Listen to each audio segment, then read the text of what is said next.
안녕하세요. 무익한 종입니다. 오늘은 마태복음 5장 23절에서 24절 말씀을 살펴보고자 합니다. 지난 시간에 바로 윗 구절을 살펴보았습니다. 아직 듣지 않으신 분은 율법의 성취자, 살인하지 말라 편을 먼저 들어보신다면 오늘 말씀을 이해하시는데 많은 도움이 될 것이라 생각합니다. 지난 시간에 말씀드린 대로 주님은 십자가에 못 박혀 죽으심으로 주님께 분노하고 주님을 죽인 살인자들이 받아야 할 심판을 대신 받으셨습니다. 하나님이신 예수님은 살인자들이 받아야 할 심판을 받으시려고 육신이 되어 이 땅에 오셨고 십자가에 죽으심으로 살인한 자는 반드시 죽어야 한다는 율법을 성취하신 것입니다. 오늘 살펴볼 말씀은 바로 윗 구절들에 대한 이러한 이해를 바탕으로 해석되어야 합니다. 제가 읽어드리겠습니다. 그러므로 예물을 제단에 드리려다가 거기서 내 형제에게 원망 들을 만한 일이 있는 것이 생각나거든 예물을 제단 앞에 두고 먼저 가서 형제와 화목하고 그 후에 와서 예물을 드리라. 우리는 주님께서 비유로 말씀하신다는 사실을 종종 잊어버립니다. 마태복음 13장 34절은 이렇게 증언하고 있습니다. 예수께서 이 모든 것을 무리에게 비유로 말씀하시고 비유가 아니면 아무것도 말씀하지 않으셨으니 이 말씀에 근거해 보자면 주님의 말씀을 문자적으로 이해해 버리면 그 진의를 깨달을 수 없다는 말입니다. 따라서 이 말씀은 우리가 일반적으로 이해하고 있듯이 예배라는 형식보다 형제들과 사이좋게 지내는 것을 하나님께서 기뻐하신다는 뜻이 아닙니다.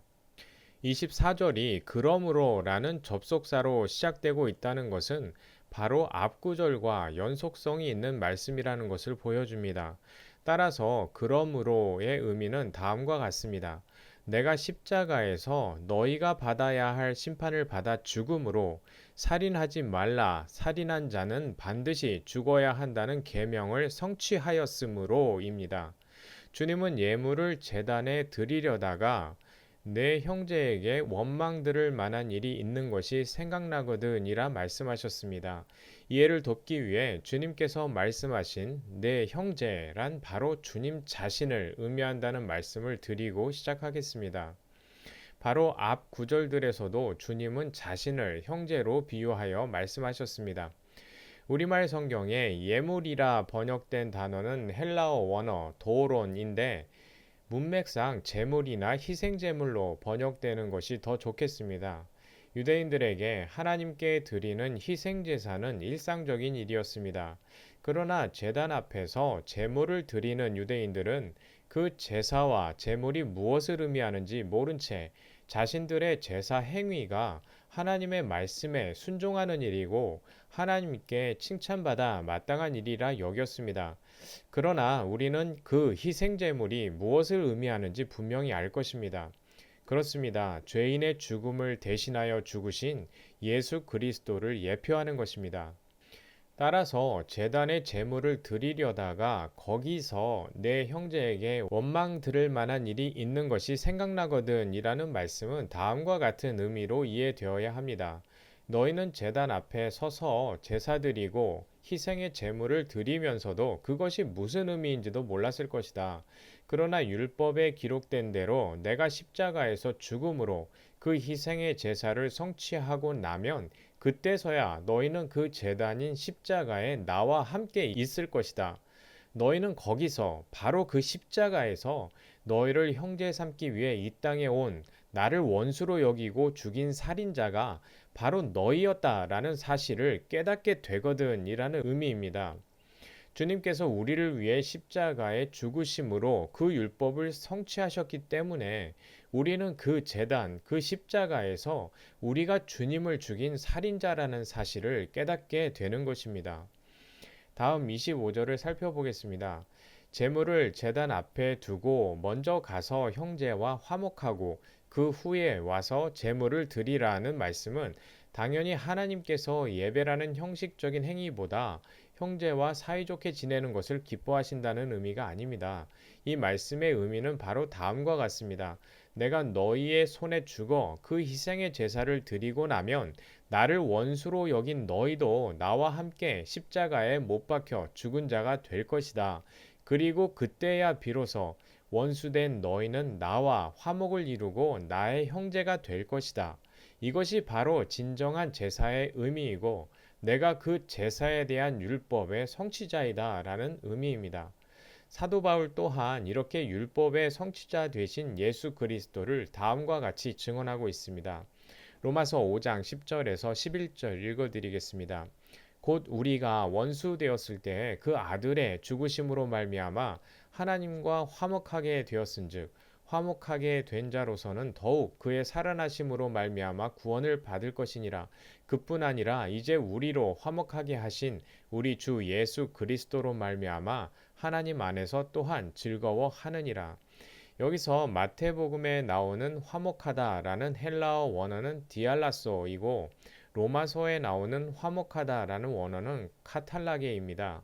구글의 제미나이는 디알라소는 인간과 인간 사이의 화목에 사용되는 단어이고 카탈라게는 하나님께서 친히 이루시는 화목을 의미하기 때문에 마태복음의 교훈이 인간관계에 대한 교훈으로 해석되어야 한다고 보고 있습니다. 그러나 이것은 인간의 눈으로 성경을 보고 이해할 때 빠지게 되는 대표적인 오류라 할 수 있습니다. 성경은 진리입니다. 주님은 내가 진리다 라고 말씀하셨고 따라서 성경은 예수 그리스도에 대한 증언입니다. 성경은 예수 그리스도가 바로 하나님이라고 증언하고 있습니다. 하나님은 영원하시고 완전하신 거룩한 존재입니다. 그런데 성경은 인간의 언어로 기록되어 있습니다. 인간의 언어는 불완전하고 제한된 의미를 가지고 있습니다. 그렇다면 하나님은 완전한 존재인 예수 그리스도를 설명하기 위해 불완전하고 제한된 의미를 가진 인간의 언어를 사용하고 있다는 말입니다. 따라서 우리가 성경을 읽을 때 인간의 역사와 문화 안에서 형성된 문자적 의미 안에 갇혀버리면 진리를 아는 데까지 나아갈 수 없게 됩니다. 우리는 하나님께서 주신 십계명을 어떻게 이해해 왔을까요? 우리가 제1계명부터 제4계명까지를 하나님과의 관계에 대한 계명으로 이해하고 제5계명부터 제10계명까지를 인간과의 관계에 대한 계명으로 이해해 왔던 것은 문자적 이해 밖으로 나아가지 못하는 죄인이기 때문이었습니다. 주님은 그렇게 문자적 이해 밖으로 나아갈 수 없는 자들에게 산 위에서 다시 새로운 율법을 선포하시는 것입니다. 옛 언약은 모세를 통하여 시내산에서 이스라엘 백성들에게 선포되었습니다. 그들은 당연히 그 율법을 문자적 의미로 이해하고 하나님께서 자신들에게 지키라고 주신 명령이라고 생각하며 그 율법을 따르겠노라 맹세하였습니다. 그러나 그들은 하나님의 계명에 순종할 수 없었습니다. 이스라엘의 역사는 하나님의 계명을 지켜 의에 도달할 수 없는 인간의 한계와 절망을 보여주기 위함이었습니다. 그럼에도 죄인들은 그 사실을 깨닫지 못하고 우리 조상들은 하나님께 불순종하여 망하였으니 우리는 순종하여 하나님께 칭찬을 받자라고 생각하는 것입니다.